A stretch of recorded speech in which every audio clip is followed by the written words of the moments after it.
అమ్మ ఒడి దొంగలు అంటూ సాక్షి ఒక కథనాన్ని ప్రొజెక్ట్ చేసుకొచ్చింది. ఏదైతే నిన్న చంద్రబాబు నాయుడు గారు ఈ పేరెంట్ టీచర్ మీటింగు జరిగింది కదా, ఆ సందర్భంగా చాలా టాక్టికల్గా మాట్లాడారనమాట.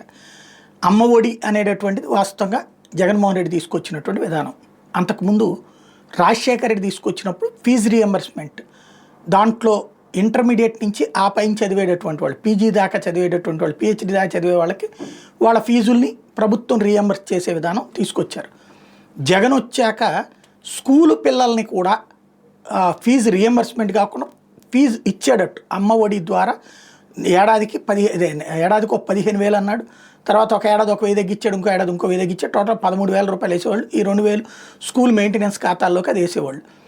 అది పక్కన పెడితే ఆ డబ్బులతో శానిటేషను, తర్వాత సెక్యూరిటీ ఇట్లాంటి ఏర్పాట్లు చేసేవాళ్ళు. టోటల్గా 13,000 రూపాయలు అయితే వాళ్ళకి అకౌంట్లో వచ్చి ఎంతమంది ఉంటే అంతమందికి ఇస్తానని చెప్పారు చంద్రబాబు గారు. లాస్ట్ ఇయర్ ఇవ్వలేదు కానీ ఈ ఏడాది మాత్రం ఇచ్చారు, నడుస్తుంది. అయితే ఇప్పుడు ఇందులో కీలకమైనటువంటిది అమ్మ ఒడినే పేరు మార్చి తల్లికి వందనం అని పెట్టారు. వాళ్ళు ఒకళ్ళకి ఇస్తే ఎంతమంది ఉంటే అంతమందికి అని వీళ్ళు తీసుకొచ్చారు.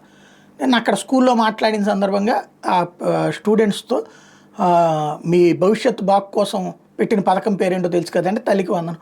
ఎవరు పెట్టారో తెలుసా, ఎవరు ఆలోచన చేశారో తెలుసా, లోకేష్ అంటూ తన కొడుకుని గురించి చూపించారు.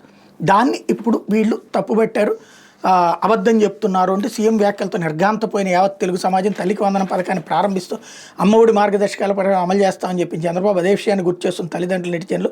నాడు నేడు కింద కొత్త చెరువు జడ్పీ పాఠశాలను తీర్చిదిద్ది రూపురేఖలు మార్చిన వైఎస్ఆర్సీ ప్రభుత్వం అక్కడ కుర్చీలు, టేబుళ్లు, డిజిటల్ బోర్డులు, ఇతర సదుపాయాలు సమకూర్చింది గత ప్రభుత్వం.